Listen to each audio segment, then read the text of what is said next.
This is Vivek, and let me introduce you to my team. This is Anmol, this is Devarshi, this is Indu, and this is Viraj. And today we'll be learning how to make a PID control line follower. We're going to see how to make a line follower robot. The components required are two 200 RPM DC motors, two motor clamps, 8 IR sensor array, Arduino Uno board, motor driver L293D, one 9-volt battery, 5-volt power bank, two wheels, 7 centimeter diameter and 2 centimeter thickness, one caster wheel, handmade chassis, nuts and bolts, two male female jumper wires,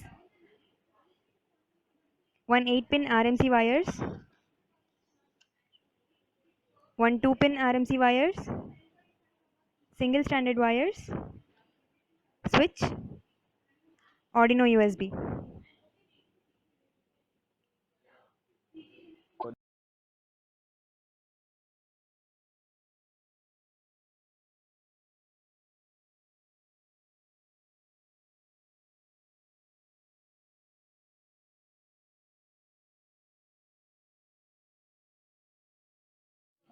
I'm going to give you a basic introduction about the IR sensor array.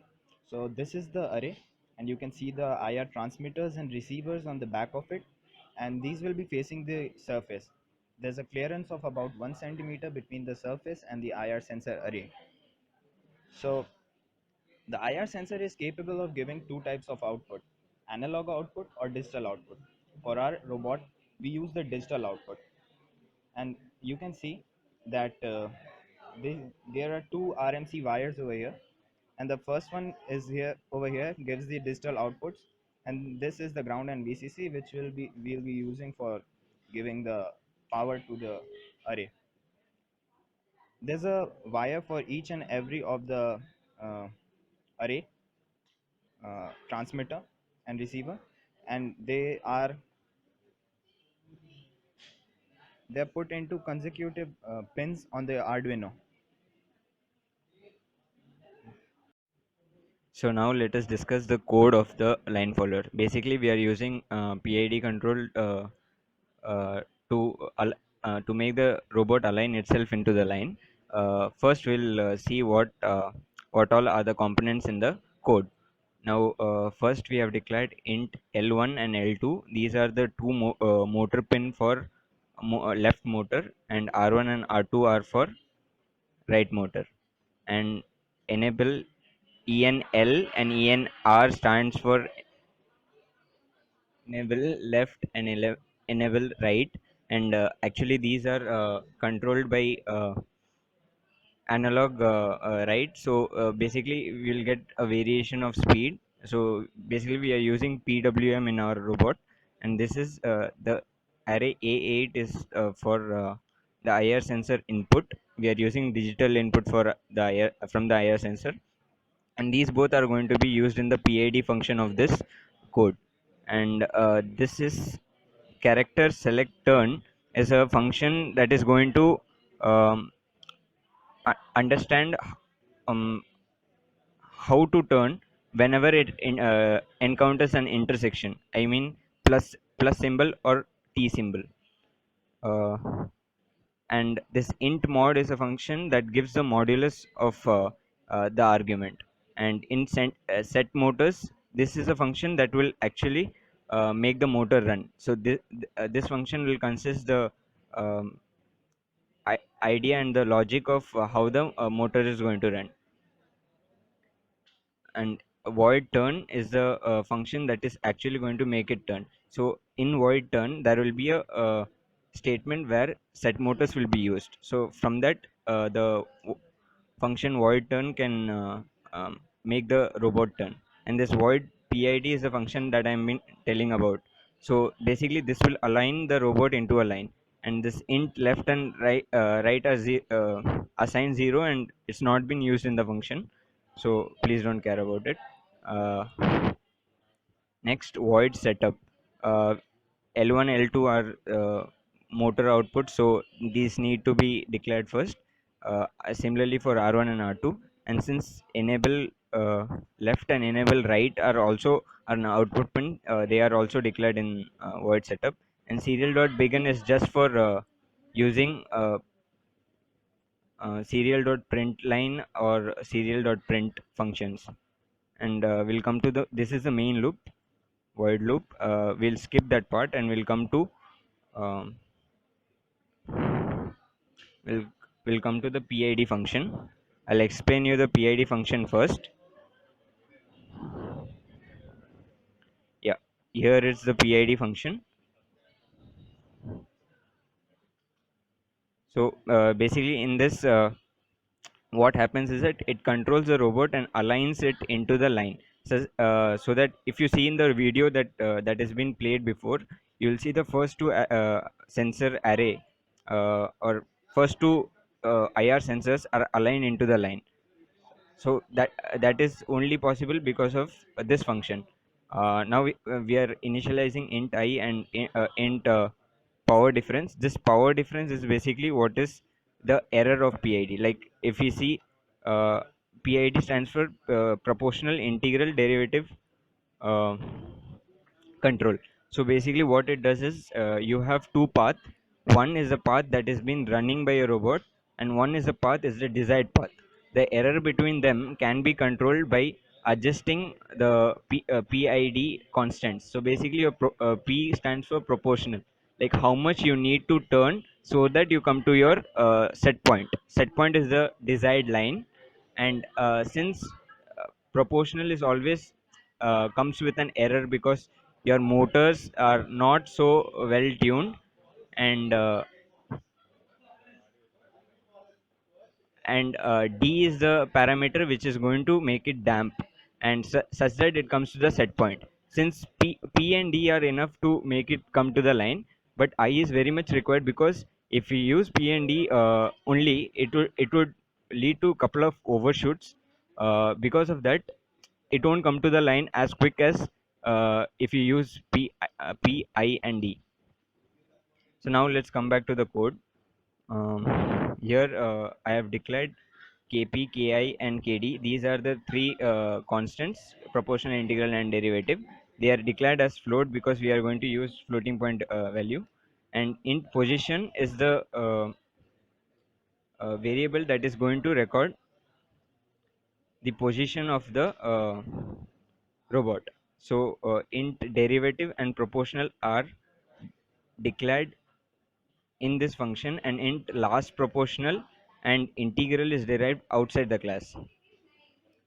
And here comes the main part of PID. Now first we take the reading and put it into the variable position. So this read line function I'll be discussing later. um, Here I have just put this as an indicator because since the robot is running on 3 centimeter with the black line, so we need to first know, like, what is the central value it is giving when it is on 3 centimeter line.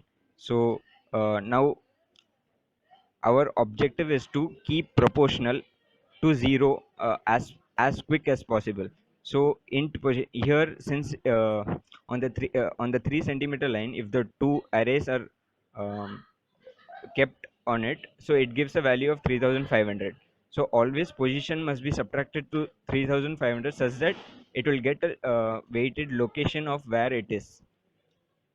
And derivative is nothing but, actually, like, if you see dp, if you take dp is equal to delta p by delta t into dt. So that is how derivative comes into the picture. Since the loop is running very fast, so proportional minus last proportional will be equal to something like delta p. And integral here is, since it is a digital system and cannot be integrated, so we keep on adding it. It is like cumulative addition. So with that cumulative addition, we'll get to know that where is our set point. And at the end of this one, what we do is that we always keep a track of what our previous record was. So last proportional is equal to proportional. And here are the values that is being used. Here are the values for kp, ki and kd, and this is the control parameter of PID. The power difference equation is written here. The power difference is what is being controlled. Here, if anything needs to be controlled, that is the thing where the PID must be applied. Since we are controlling the motor speed, so we are using PID on the speed of the motor. So here is the equation. Power difference is equal to proportional into Kp plus integral into Ki plus derivative into Kd. And always remember, whatever your Kp value after tuning is, Kd will be almost the same, or like whatever your KD is, it will be nearby 10% of it, and KI will be almost like 0.1% of it. And we are not using the full speed of the motor. We have already declared a maximum speed, that is 180. 180, if we calculate according to 200 rpm, we will be using maximum of 70 rpm or 80 rpm. uh, Next, these are the conditions. If suppose power difference is greater than max, power difference will be assigned to max, because if the Arduino can give a output of 255 at most, so if power difference is more than 255, it is assigned to max as 180. So and if power difference is less than minus of max, means less than minus 180, so we assign it to minus 180. If power difference is greater than 0, uh, here what we do is that we give um, so basically, when power difference is less than 0, it is known that it has to move a little left, so that to align itself to the line. So basically, we are giving more speed to left motor, and then less no more speed to right motor and less speed to left motor. And in the else condition is the reverse, such that it has to go to right. And readline function is again called here. I'll be discussing about readline function now.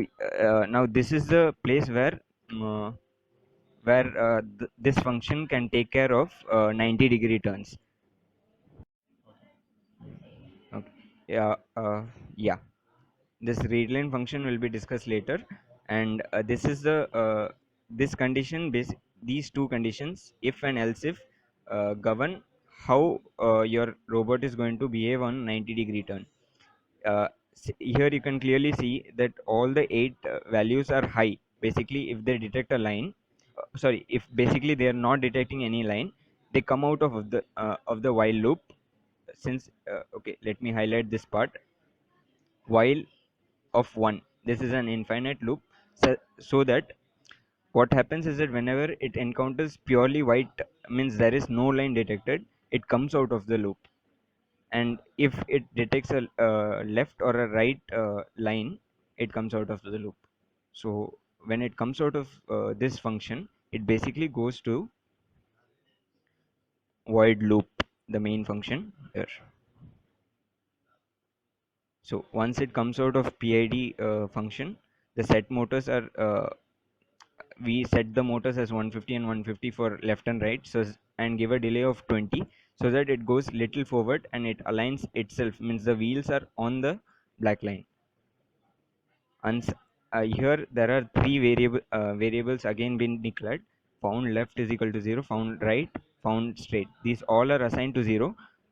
What these basically do is that this indicate whether the robot has found any left or a right, or any straight turn. So basically, you can see that these are declared only after it comes out of the PID function. So basically, these are only for whenever it encounters a right a right angle or T or a plus symbol. Now again, readline function is called, and what readline function is doing is it stores the value. And there is another mechanism that has been another formula that's been used in read line, and I'll explain it later. And a of 0, if it is low, it is detecting right. This is detecting sorry, it is detecting left. A of 0 is equal to low, it detects left. A of 7, if it is equal to low, it detects right. And if any of a of 3 or a of 4 is low, it detects forward. Now, unsigned character dr is used uh, because it should not have any initial uh, value, so we are using unsigned character dr. Now dr is in means dr is storing the value of select, and means it is a function that is going to understand which turn must be taken in an intersection. So first let us see what readline function does. Yeah, this is int readline. So basically what it does is that it stores the value of the IR sensor into an array that we have declared a of 8. And then what it does is int v is a value which has been stored the weighted mean of all the values in the array. So basically weighted mean defines is that there is a central line. From there we are giving a weightage of 1000. If it basically the line is from a of 7, the rightmost sensor is the standard line that we are taking. From there each sensor is multiplied by 1000. Each sensor's value is multiplied by 1000, and it continues till the leftmost end, and that is divided by the total sum value of 8 value of the 8 input, and that is been returned by readline function. So this is what is basically this is what is making the robot understand how the line is and where it is located along, means it can, it is a coordinate system. Basically you can tell that this is a coordinate system for the robot. So let us come back to our main function. Yeah, dr is taking the values of what turn to take, and then turn, it takes that turn. So this function basically turn dir is going to make the robot turn in that direction. So let us first check what select turn function is. Yeah, here character select turn, this has the parameter of left, found right, and found straight.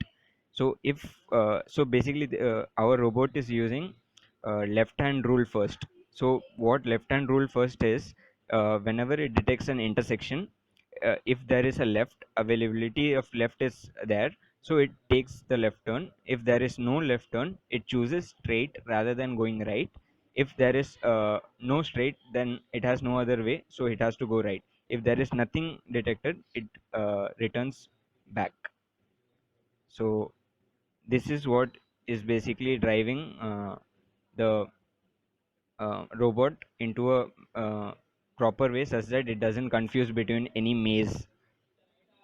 Okay, now let's skip to turn function. Let's see what turn function does. Here is the turn function, void turn. So basically it takes the argument dir, the direction. So if it is left, since our select turn function will return left if it has found a left first. It will return straight if it has found right or straight or both. It will return right only when there is no left and no straight. So if the case is left, then set motors has said that negative, means the left motor gets backward motion and the right motor gets forward motion. This is for the left motor, this is for the right motor, and we have given a delay of 350 milliseconds. So basically this will align it to the line which is perpendicular to it. And same is for the left, and back is like 180-degree rotation, so it has a almost double the time of delay. Okay, now let's come back to the function, the main function. Yeah, after this your main function overs, and then since this is void, under void loop, it goes into an infinite means it goes in infinite iteration. And lastly we'll see what int set motors is. This is the key function that is driving the robot, because without this it will have no significance of PID. So these are just for indication, need not be are not at all important. If uh, left and right are greater than 0, that means it has to run forward in their respective direction. So analog right enable left comma mod of L. Since it is greater than 0, we need not write mod of L, but for safety condition and just to be on the safer side, we are using mod L and mod R. And this is the condition for it to go straight. These both condition makes the left motor uh, go anti-clockwise and right motor clockwise, so that it goes straight. And then we have this condition that if L is less than 0 and R is greater than R, that greater than 0, that means that if L is less than 0, the left motor has to go backward, that means clockwise. So again we are using mod function, because analog right to negative will not mean anything. Yeah, and then since this is negative, it has to move backward, so the condition for the left motor is reversed. Similarly, for this condition, when R is less than 0, the same thing is done, only the right motor condition is reversed. So if both are 0, just make them stop. This is the braking condition. It gives an one impulse such that it electrodynamically it breaks the motor. It applies a brake. So this is the code part of it. Probably it must work if you make the same.